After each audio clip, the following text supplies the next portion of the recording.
মহান সম্রাট কনিষ্ক কুষাণ রাজবংশের ইতিহাসের সবথেকে শক্তিশালী এবং প্রভাবশালী শাসক, যিনি বাণিজ্য, সামরিক বিস্তার এবং সংস্কৃতির এক সুবর্ণ যুগের সূচনা করেন। মহান সম্রাট কনিষ্কের পরিচিতি। কনিষ্ক, যিনি প্রথম কনিষ্ক নামে পরিচিত ছিলেন, তিনি ছিলেন কুষাণ রাজবংশের প্রতিষ্ঠাতা কুজলা কদফিসিসের বংশধর এবং এই রাজবংশের ইতিহাসে সবথেকে শক্তিশালী সম্রাট। তিনি পুরুষপুর, বর্তমান পেশোয়ার এবং মথুরা, এই দুটি প্রধান রাজধানী থেকে তার সাম্রাজ্য বিশাল এক শাসন কার্য পরিচালনা করতেন। তার শাসনকালে বাণিজ্য, সাম্রাজ্য বিস্তার, সংস্কৃতির বিকাশের এক সুবর্ণ যুগ হিসেবে গণ্য করা হয়। কুষাণ বংশের রাজবংশ ছিল কুষাণ, রাজধানী ছিল পুরুষপুর এবং মথুরা, সাম্রাজ্য মধ্য এশিয়া থেকে উত্তর ভারত, ধর্ম বৌদ্ধ মহাযান মতবাদের পৃষ্ঠপোষক। সাম্রাজ্য বিস্তার মধ্য এশিয়া এবং সিল্ক রুট। কনিষ্ক একজন অত্যন্ত উচ্চাকাঙ্ক্ষী শাসক ছিলেন। তিনি মধ্য এশিয়া এবং দক্ষিণ এশিয়া জুড়ে এক বিশাল সাম্রাজ্য গড়ে তোলেন। অঞ্চল দখল। তার সাম্রাজ্য বর্তমানে উজবেকিস্তান, তাজিকিস্তান এবং আমুদিয়ার অক্সাস নদী পর্যন্ত বিস্তৃত ছিল। গুরুত্বপূর্ণ শহর জয়। তিনি কাশগড়, ইয়ারকান্দ এবং খোটনের মতো গুরুত্বপূর্ণ বাণিজ্যিক শহরগুলিকে নিয়ন্ত্রণ করতে জানতেন। সিল্ক রুটের নিয়ন্ত্রণ। বিখ্যাত সিল্ক রুটের নিয়ন্ত্রণ পাওয়ার ফলে ভারত এবং চীন রোম সাম্রাজ্যের মধ্যকার আন্তর্জাতিক বাণিজ্য এবং কুষাণ সাম্রাজ্যে প্রচুর পরিমাণে ধনসম্পদ লাভ করে। এই সিল্ক রুট বর্তমানে গ্যাংটকে অবস্থিত। গ্যাংটকের থেকে একটু উপরে গেলে, মানে যেটা সিকিমে এখন অবস্থিত, সিকিম থেকে উপরের দিকে গেলে ওখানে অবস্থান করছে এখনো। চীনের সাথে যুদ্ধ এবং দক্ষিণ এশিয়ার বিজয়। চীনের সাথে সংঘর্ষ। মধ্য এশিয়ার নিয়ন্ত্রণ নিয়ে চীনের সঙ্গে বিখ্যাত জেনারেল বামচাওয়ের কাছে কনিষ্ক প্রথমে অভিযানে পরাজিত হন, কিন্তু দমে না গিয়ে তিনি পুনরায় আক্রমণ করেন এবং এবার বানচাও তার ছেলের নেতৃত্বাধীন চীনা বাহিনীর কাছে পরাজিত হন এবং তারিম অববাহিকার মূল বাণিজ্য কেন্দ্রগুলিকে নিয়ন্ত্রণ করে নেন। দক্ষিণ এশিয়া অর্থাৎ ভারত, গাঙ্গেয় সমভূমি।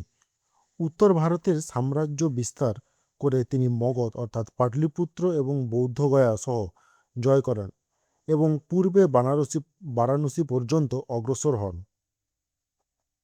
কাশ্মীর জয়। কাশ্মীর জয় করেন, সেখানে কনিষ্কপুরা নামে এক নূতন শহর প্রতিষ্ঠা করেন। মথুরা এবং শ্রাবস্তিতে পাওয়া যায় প্রচুর পরিমাণে মুদ্রা এবং সফল অভিযানের প্রমাণ পাওয়া যায়। কনিষ্কের মুদ্রা ব্যবস্থা। কনিষ্কের জারি করা সোনা এবং তামার মুদ্রাগুলো তার সাম্রাজ্যের অর্থনীতি, সংস্কৃতি এবং রাজনৈতিক ইতিহাসের এক অমূল্য দলিল।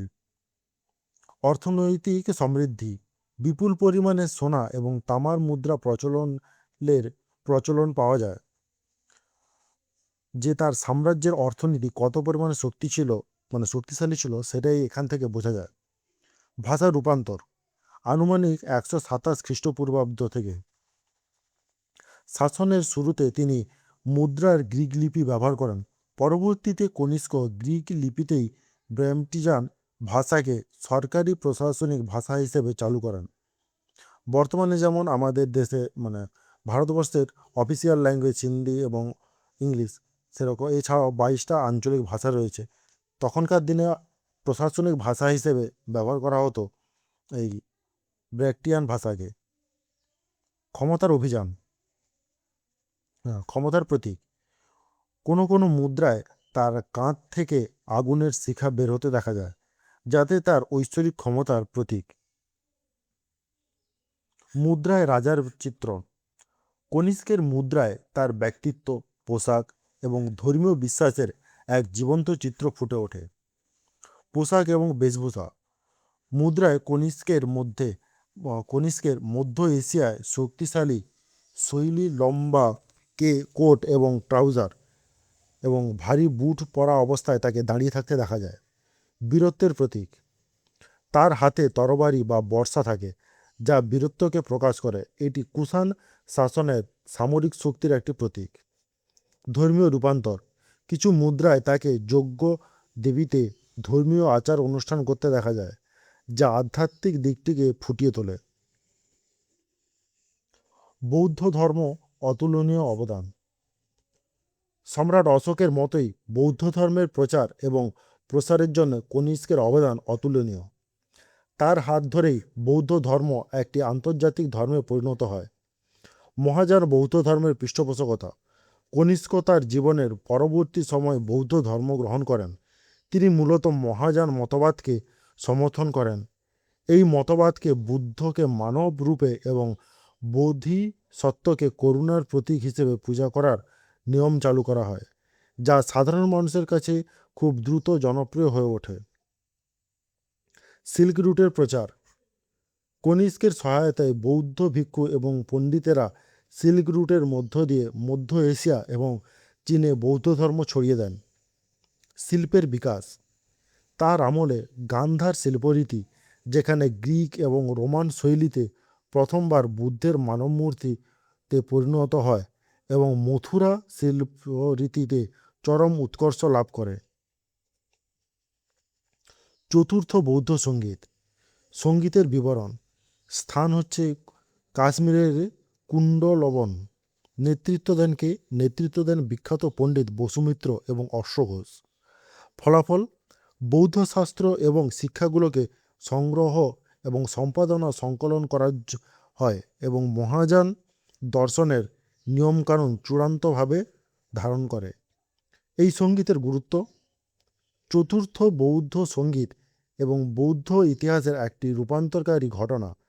এই সম্মেলনে বৌদ্ধ ধর্মগ্রন্থগুলো পুনরায় সংকলিত হয় এবং শ্রেণীবদ্ধতা লাভ করে।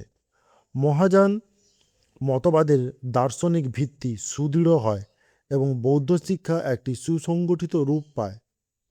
কনিষ্কের পৃষ্ঠপোষকতায় এই সঙ্গীত আনুষ্ঠানিক বৌদ্ধ লিপি ধর্মের প্রসারের এক নূতন গতি আসে। এই সঙ্গীতের ফলে মহাযান বৌদ্ধ ধর্ম এবং মধ্য এশিয়া ছেড়ে চীনে দ্রুত ছড়িয়ে পড়ে। ধর্মীয় সহনশীলতা এবং মুদ্রার বহু ধর্মের প্রতিচ্ছবি, কনিষ্ক নিজে বৌদ্ধ ধর্মের অনুসারী হলেও তিনি অন্যান্য ধর্মের প্রতি অত্যন্ত শ্রদ্ধাশীল ছিলেন। তার এই উদার নীতি মুদ্রার মধ্যে ফুটিয়ে তোলা হয়েছে, যেখানে বিভিন্ন সংস্কৃতির দেবদেবীর ছাপ পাওয়া যায়। ধর্মীয় ঐতিহ্য, ভারতীয় ঐতিহ্যতে বুদ্ধ, শিব এবং অশোক। গ্রিক ঐতিহ্য হিসাবে তাকে দেখা যায় সূর্য দেবতা হেলিওস এবং চন্দ্রদেবী সেলেনের। ইরানি এবং পার্সিক ঐতিহ্য, মিত্র এবং ভেরেন্থ্রা। এই বহু মুদ্রা ব্যবস্থা প্রচলনের ফলে কনিষ্ক যে একজন উদার এবং সহনশীল শাসক ছিলেন, তিনি তার বৈচিত্র্যময় সাম্রাজ্যের সকল জনগোষ্ঠীতে ধর্মীয় অনুভূতিকে সম্মান করতেন। কনিষ্কের ঐতিহাসিক উত্তরাধিকার, কনিষ্ক ছিলেন এক দূরদর্শী শাসক যিনি সামরিক শক্তি, বাণিজ্যিক কূটনীতি, ধর্মীয় পৃষ্ঠপোষকতার মাধ্যমে এক মহান সাম্রাজ্য গড়ে তুলেছিলেন। সামরিক বিজয়ী, মধ্য এশিয়া থেকে উত্তর ভারত পর্যন্ত বিশাল সাম্রাজ্য বিস্তার এবং সিল্ক রুটের নিয়ন্ত্রণ। অর্থনৈতিক সংস্কার, সোনা এবং তামার মুদ্রা প্রচলন, ব্যাক্ট্রিয়ান ভাষাকে সরকারি ভাষা হিসেবে প্রতিষ্ঠা করা। বৌদ্ধ ধর্মের মহান পৃষ্ঠপোষক, চতুর্থ বৌদ্ধ সঙ্গীত আয়োজন এবং মহাযান বৌদ্ধ ধর্মের আন্তর্জাতিক প্রসার। ধর্মীয় সহনশীলতার প্রতীক, বৌদ্ধ, হিন্দু এবং গ্রিক পার্সিক সকল ধর্মের দেবতাকে মুদ্রাতে স্থান দেওয়া বহুধর্মীয় ঐতিহ্যের এক স্থাপন। কনিষ্কের শাসনকালে কুষাণ সাম্রাজ্যের সুবর্ণ যুগ বলা হয়, যেখানে বাণিজ্য, সংস্কৃতি, ধর্ম একসঙ্গে বিকশিত হয়েছিল।